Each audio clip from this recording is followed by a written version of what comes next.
반갑습니다. 여유의 가치투자TV, YBTV의 여유입니다. 오늘은 한국 최초의 합성 고무를 생산한 금호석유입니다. 장기월봉 차트부터 보시겠습니다.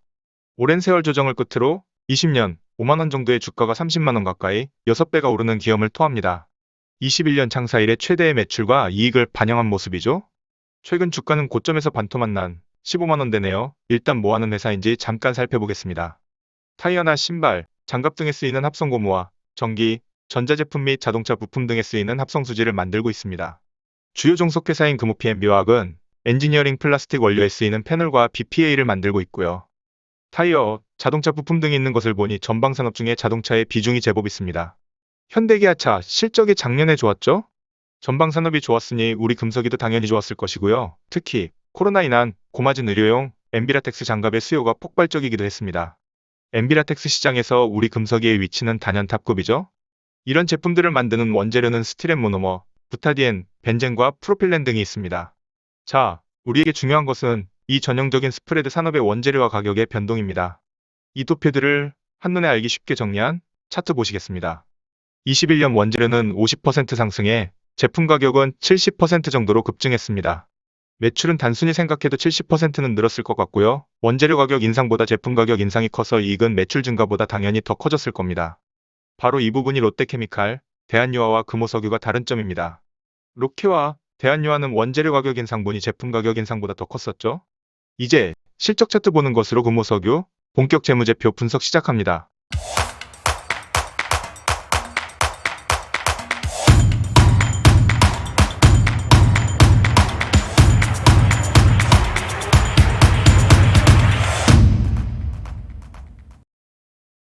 차트로 보니 작년 21년의 퍼포먼스가 얼마나 대단했던 것인지 실감이 나네요. 최근 10년 가장 압도적인 실적입니다. 매출 차트를 자세히 보시면 전형적인 사이클 산업임을 알 수 있습니다. 21년부터는 올라갈 차례가 맞는 것 같죠? 분기별로 보면 역시 작년 3분기 이후로는 이익이 급격히 꺾이기 시작합니다. 대부분의 화학업종과 같은 상황입니다. 현금 흐름 차트 보시겠습니다. 이 회사도 장치산업답게 꾸준한 유형자산 투자가 있어 왔습니다. 2016년도까지는 자기 자본의 대략 20% 정도의 높은 수준의 설비 투자가 있었고요. 17년도부터는 확연히 설비 투자가 줄었습니다. 잉여연금도 이때부터는 확실한 플러스권이다가 작년 21년도에 드디어 포텐셜이 터졌네요. 이익이 고스란히 현금으로 들어와 단기 금융자산으로 변모하는 과정이 이 차트에 녹아 있습니다. 자산 구성 보시겠습니다. 역시 유형자산이 가장 크고요. 현금 성자산 등이 그 뒤를 잇고 있습니다. 비율 분석입니다. 우선 성장성입니다. 마이너스 성장이 있을 때마다 더 큰 폭의 플러스 성장으로 돌려놓는 저력을 가지고 있습니다. 외형 성장률 보시면 작년엔 모든 면에서 가장 큰 폭 성장을 이루었네요. 무형자산은 아직까진 비중이 적어서 큰 의미는 없습니다. 비율 분석 수익성 보겠습니다. 2021년 ROE가 50%에 가깝습니다. 전통 제조업이 이런 ROE를 보여줄 수도 있네요. 대단합니다. 마진율도 30%에 육박합니다. 삼성전자를 능가하는 수치네요. 뭐 1년 반짝 그럴 수도 있겠죠. 비율 분석 안정성입니다. 2017년까지는 부채 비율이 100%를 넘어가는 그리 좋은 안정성은 아니었습니다. 근데 아까 현금 흐름 차트에서 살펴본 바와 같이 설비 투자가 끝나는 2017년부터 부채 비율이 줄어들고 있습니다. 현재는 60%의 부채 비율에 차입금 의존도는 13%로 아주 안정적인 수치를 보여주고 있습니다. 유동 비율은 아직 다소 아쉬운 숫자입니다. 운전자산의 증감을 보시면 재고자산과 매출 채권이 늘었지만 매출 증가보다는 낮기 때문에 큰 의미가 없습니다. 운전자산과 감가상각비 분석 보시겠습니다. 21년 엄청난 현금 흐름 유입에 운전자본의 큰 폭 성장은 아무 영향을 미치지 못하고 있습니다. 원래 운전자본이 감소하면 영업현금 흐름은 늘어나고 그 반대면 줄어들죠? 이 회사의 무형자산은 최근에 약간 늘어난 수준이라 아직까진 큰 의미가 없어 보이고요. 유형자산이 큰 폭 증가했음에도 감가상각비는 예년 수준인 부분이 조금 걸립니다. 비율로 보시면 확연하죠? 최근 10년 가장 낮은 감가상각 비율입니다. 영업이익 2조 4천억에 감가상각비 2천억 정도라 의도적인 감가상각 과소계상으로 이익의 과대계상을 꾀한 것은 아닌 것으로 보입니다. 근데 이렇게 이익 많을 때 감가상각 많이 좀 하면 좋은데, 그쵸? 비율 분석 활동성입니다. 이 회사의 자산 회전율은 대체적으로 1 이상으로 전통 제조 대기업으로서 매우 우수한 수준입니다. 현금 회전 일수도 한 달 전후에 아주 양호한 사업 구조를 갖추고 있는 것으로 보입니다. 현금 회전 일수가 구조적으로 점점 낮아지고 있는 것 같습니다. 현금 보유를 크게 가져갈 필요가 없습니다. 적정 수준의 미니멈 매출의 7% 정도를 현금 보유하고 있습니다. 기업의 도산 위험과 재무적 우수성을 한 번에 파악할 수 있는 G 스코어입니다. 3.88로서 상장기업 최상위 수준의 점수를 보여줍니다. 도산의 위험이 전혀 없는 회사입니다. 자, 이제 모두가 아는 이 기업의 저평가 정도를 수치로서 확인해 보겠습니다. 역대 최고의 실적에 지금의 주가가 웬 말이냐, 가슴앓이 중이신 주주분들 많으시죠?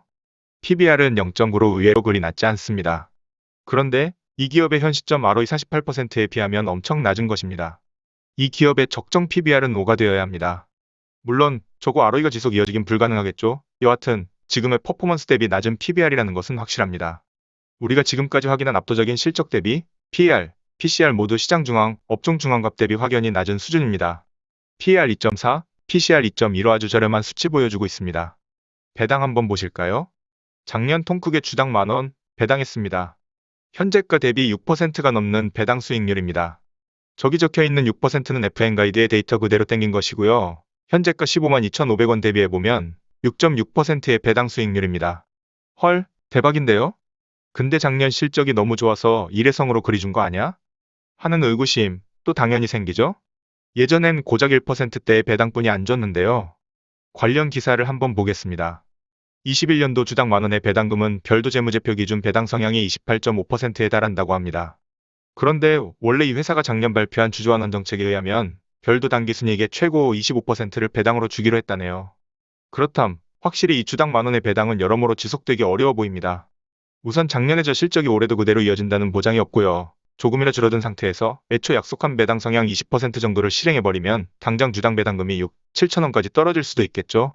하지만 이제 코로나가 종식된 이 마당에 인플레이션이 지속 제품 가격을 푸시하고 보복 소비로 경제 활성화가 이루어진다면 저 배당금 만원 다시 주지 말라는 법도 없겠습니다. 하지만 코로나가 끝나면 우리의 엔비라텍스 수요도 팍 줄겠죠? 요컨대 딱 이런 상황인 것 같고요. 하지만 확실한 것은 금호석유 이젠 예전에 1%대 배당만 주던 그런 째째한 회사가 더는 아니라는 점, 그건 확실해 보입니다. 이제 이 기업의 적정가를 산출해 볼 시간입니다. 우선 장부상 이익을 기준으로 하는 에스림입니다.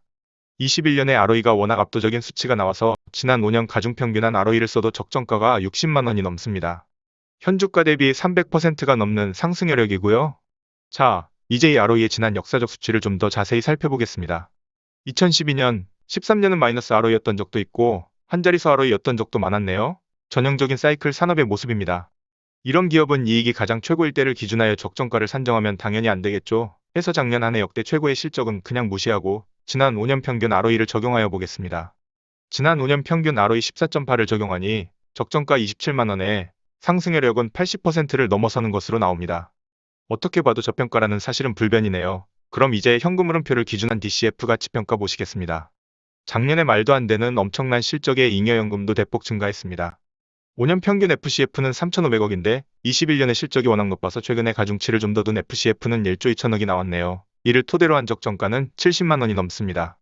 상승여력 360%입니다. DCF 평가에서도 역시 작년 한 해의 실적은 무시하고 지난 5년 평균 FCF로만 다시 평가해 보겠습니다. 적정가 21만 원으로 36%의 괴리를 보여줍니다. 어떻게 해봐도 현주가는 다소 과도할 정도의 저평가는 확실해 보입니다. 이렇게 보니 작년 실적이 대단하긴 대단했네요. 자, 이제 슬슬 결론을 내려야 할 때인데요. 우선 장기 월봉 차트를 다시 한번 보겠습니다. 이 회사는 지금까지 살펴봤듯이 ROE가 1%대에서 50%대까지 육박하는 실적의 편차가 매우 큰 기업입니다. 그래서 주가도 오를 때는 엄청 오르고 내릴 때 역시 화끈한 모습이네요. 전문 용어로 베타가 크다, 우리끼리 용어로는 전형적인 남자의 주식이죠. 최근의 주가 하락은 우선 기술적으로 보면 지난 2년간 엄청난 상승에 대한 건전한 조정 정도로 보이고요. 작년에 실적을 배제한 적정가가 25만 원 정도는 되어 보이니 이제 조정은 마무리된 것이 아닌가 생각됩니다. 향후의 실적 전망은 뭐 다들 아시다시피 별로 안 좋습니다. 일단 작년 수익성 1등 공신이었던 엔비라텍스 가격이 급락했고 여기에 공급 증설 이슈까지 있으니 이제 화려한 날이 간 것은 확실해 보입니다. 라텍스 제외한 제품 가격은 지지부진한 가운데 원재료의 가격은 급등이네요. 최근 다소 내려갔긴 했지만 여하튼 스프레드도 우호적이지 않습니다. 하지만 최근의 주가 하락은 이 모든 것을 이미 다 반영한 것으로 보이고요. 작년의 화려한 실적이 아니더라도 그 이전 수준의 실적만 향후로 꾸준히 올려준다면 지금 급락한 주가의 리바운드는 언제 일어나도 전혀 이상하지 않겠습니다. 이상 금호석이었습니다. 아시죠? 우리 YBTV는 재무제표에 한정된 분석이니 여타의 정성적 분석과 미래 실적 전망의 병행 검토로 투자 판단하셔야 한다는 거. 그리고 여유를 가지고 시간을 내 편으로 삼으면 수익은 저절로 따라온다는 거요.